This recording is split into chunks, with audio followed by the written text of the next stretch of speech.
5월 23일 금요일 금요 기도회를 시작하도록 하겠습니다. 오늘은 인생의 질문, 신앙의 답변 17번째 과학과 기술을 어떻게 보아야 할 것인가에 대해서 살펴보고 기도하도록 하겠습니다. 먼저 본문 함께 읽겠습니다.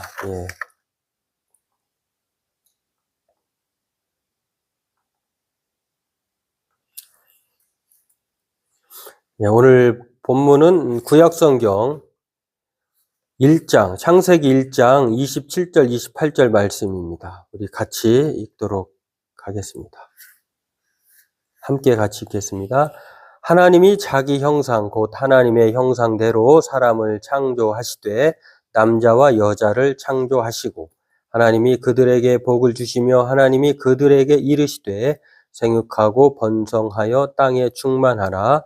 땅을 정복하라. 바다의 물고기와 하늘의 새와 땅에 움직이는 모든 생물을 다스리라 하시니라. 과학기술을 어떻게 보아야 할 것인가. 이 주제는 우리가 쉽게 결론을 낼 수도 있지만 또 아직 여전히 논쟁 중이기도 하죠. 과학의 영향력이 그만큼 우리를 지배하고 다스리기 때문이기도 하지만 그렇다고 해서 과학이 또 전부는 아니기 때문에 이러한 질문에 대한 답변들은 우리가 생각해 볼 만한 것이기도 합니다. 오늘 이 현대 과학의 시대, 우리가 지금 이 과학기술에 사로잡혀서 살고 있는 시대이잖아요. 과학이 절대적이고 또 만능이고 또 우리의 생활의 편리함도 가져다 주고 또 삶을 압도하기 때문에 과학이 잣대가 되고 기준이 되어가지고 이렇게 우리는 현실을 살아가고 있는데 또 그런 면에서 과학이 발전함으로 과학기술이 발전함으로 우리에게 삶의 편리함을 주었지만 그러나 인간성에 대해서 또 여러 가지 종교적인 의미에 대해서는 우리가 후퇴하고 있는 것이기도 하기도 합니다. 이렇게 과학이 만능이지만 그렇다고 과학이 절대적이지 않은 이 과학과 기술에 대한 내용들을 오늘 살펴보고 기도하도록 하겠습니다. 먼저 과학과 기술의 정의가 있는데 과학이란 무엇인가? 경험적 현상들의 작동 원리를 관찰하고 실험하고 논리적 추론을 통해서 파악하려는 것, 그것이 과학이고요. 이 과학의 이러한 노력을 통해서 그 원리의 기초에서 현실을 조작하고 변형함으로써 사람들의 필요를 위해 사용하는 것이 기술입니다. 그러니까 과학과 기술은 한 쌍이라고 볼 수가 있습니다. 과학이 발전함으로 기술의 효과를 가져오고 기술의 효과를 통해서 우리 인간 삶에 편리함을 가져다주는 그러한 것이다라고 할 수가 있겠습니다. 그리고 이 과학기술에 대한 두 관점이 있는데 그렇다고 하면 이 과학기술이 우리와 뗄래야 뗄 수가 없는데 그렇다고 하면 이 과학기술에 대해서 어떻게 생각하고 있는가 두 가지 관점이 있는데요. 양비론이죠. 하나는 찬양론, 과학기술이라고 하면 무조건 무비판적으로 받아들이는 찬양론자가 있습니다. 세계의 작동 원리를 알게 하고 그 이유가 그렇습니다. 물질적인 풍요를 가져다 주고 질병을 극복하고 세계 네트워크로 교류하도록 하게 한다. 페이스북이나 또 트위터나 또 우리나라의 카톡이나 또 SNS 그 밖에 모든 유튜브나 이러한 것들을 보면서 세계가 정말 초단위로 움직이는 것을 볼 수가 있고요. 이러기 때문에 이러한 것 때문에 과학기술이 우리에게 편리함을 가져온 것, 세계를 하나로 묶는 것, 또 물질적인 풍요로 가져다 준 것, 과학기술을 통해서 정말 많이 우리 삶의 주변에 편리함을 가져다 준 것만은 사실이죠. 그렇기 때문에 과학기술에 대해서 찬양하는 그러한 부류가 있고요. 또 한 부류는 혐오론자가 있습니다. 과학기술을 혐오하는 것, 과학기술이 왜 본인들에게 혐오스러운가를 보면 자연의 황폐함을 가져왔다는 것입니다.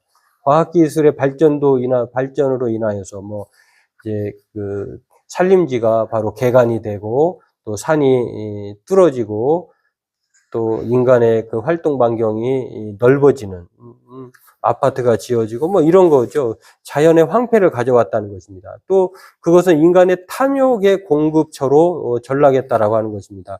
어떻게든지 과학기술로 인하여서 인간의 탐욕, 잘못 사용하게 되면요, 인간의 탐욕을 채우는 수단으로 전락된다고 하는 것입니다.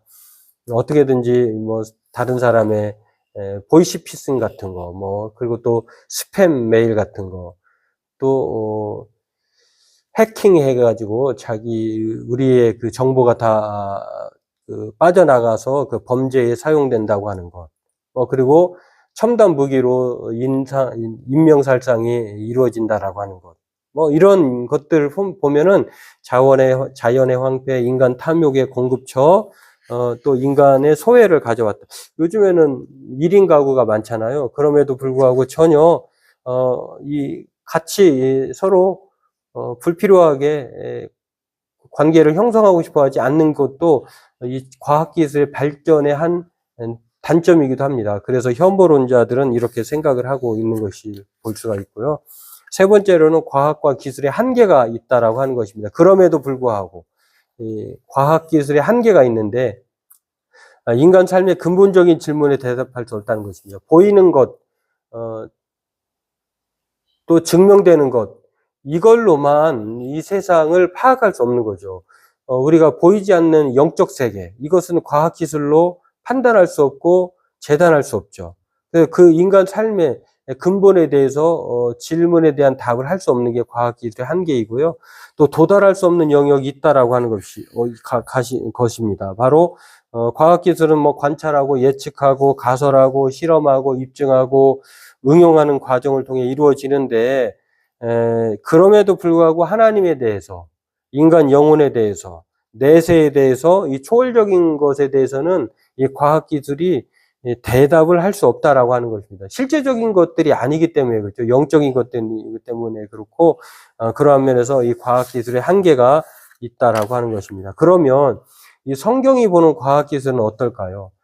우리의 삶의 과학기술은 빼놓을 수 없는데 이것을 무작정 찬양하여야 되냐 아니면 반대해야 되느냐를 보면 성경에는 우리가 읽은 본문처럼 하나님이 이 세상을 창조하시고 또 자연 만물을 다스리고 정복하고 또 주관하라고 하셨는데 이게 하나님이 우리에게 주신 문화 명령입니다. 문화 명령. 그렇기 때문에 이 과학기술을 이 세상을 창조하신 하나님이 이 세상을 긍정하시는 것처럼 하나님께서 이렇게 명령하셨다라고 하는 것은 이 과학의 기술을 통하여서 하나님은 우리 인간이 행복해지기를 원하고 또 우리의 삶을 영위하도록 하나님께서 적극적으로 이 과학기술을 우리에게 허락해 주었다고 하는 것입니다. 그러한 면에서 성경이 보는 과학기술은요, 긍정과 발전을 위해서 주어졌다라고 하는 것. 그래서 우리는 이 과학기술에 대해서 긍정할 뿐만 아니라 인간의 지성으로 과학기술을 발전시켜야 한다라고 하는 것입니다. 물론 부정적으로 발전시키는 것이 아니라 긍정적으로 발전시켜야 되겠죠. 그래서 창세기 4장 20절에도 보면 어떻게 그 과학기술을 발전시켜 나가는 인류의 조상이 나옵니다. 아다라고 하는, 아다는 야발을 낳았고 그는 장막에 거주하며 가축을 치는 자의 조상이 되었고 인류의 조상들이 다 나와 있는데요. 21절에는 4장 21절은 그의 아우 이름이 유발이니 수금 퉁소 뭐 문화예술에 대해 조상이죠. 모든 자의 조상이 되었다. 22절을 신라는 두발가인을 낳았으니 그는 구리와 쇠로 여러 가지 기구를 만드는 자요 두발가인의 누이는 나아마였더라. 하나님 앞에서 이런 인류의 조상들이 이렇게 다양한 활동 영역에서 이렇게 하나님의 형상으로서 살아가야 하셨다라고 하는 것입니다. 때문에 이 과학과 기술에 대해서 우리가 부정적으로 혐오로 할 필요 없다고 하는 것입니다. 다만 그에 따른 부작용들, 그 부정적인 요소들은 우리가 서로 사회적 조율을 통해서 인간의 탐욕을 좀 누그러뜨리고 이렇게 서로 규약을 통해서 헤쳐나가야 한다라고 하는 것입니다. 그런 면에서 성경이 보는 과학기술은 긍정적일 뿐만 아니라 인간의 지성으로 발전시켜야 되고요. 또 하나는 그것이 토대가 되어서 정말 기술 발전을 가능하게 하는 것이 성경을 통해서 이 신앙과 과학과 기술이 이렇게 시너지할 수 있다라고 하는 것입니다. 서로 같은 다른 영역이지만 그러나 일반적인 영역과 특별 영역이 있는 것처럼 하나님은 문화적 명령을 주셨기 때문에 그 명령에 따라 그것을 통해서 더 깊고 오묘하신 하나님을 발견할 수 있고 하나님에 대한 믿음으로 더 성장할 수 있다라고 하는 것입니다. 그러니까 균형 발전을 통해서 그 토대를 제공해 주는 것이 바로 성경이 보는 과학 기술이다라고 하는 것입니다. 허블만한 망원경 같은 거, 우주를 어떻게 우리가 그렇게 신비로움을 발견할 수 있었겠습니까? 그 과학이 발전해서 우리가 그렇게 하나님의 위대하심을, 경이로움을 깨닫는 거죠. 하나님이 인간을 창조하신 것이 얼마나 신묘막측한지 우리는 이 과학기술을 통해서, 과학자들을 통해서, 또 전문가를 통해서 알게 되는 거죠. 그렇기 때문에 정말 이것은 꼭 필요한 것이 아닌가라는 생각해 보게 됩니다. 물론 인간의 타락과 함께 과학기술도 타락하게 되었는데, 이것을 올바르게 쓰면 누구든지 그리스도 안에 있으면 새로운 피조물이라고 했는데, 이것을 그리스도인 과학자들이, 그리스도인 생물학자들이, 그리스도인 탐구자들이 이렇게 올바르게 사용해 나가는 것이 통해서 오늘 성경이 우리에게 과학기술을 보는 균형 잡힌 시각을 가져다 준다라고 하는 것입니다.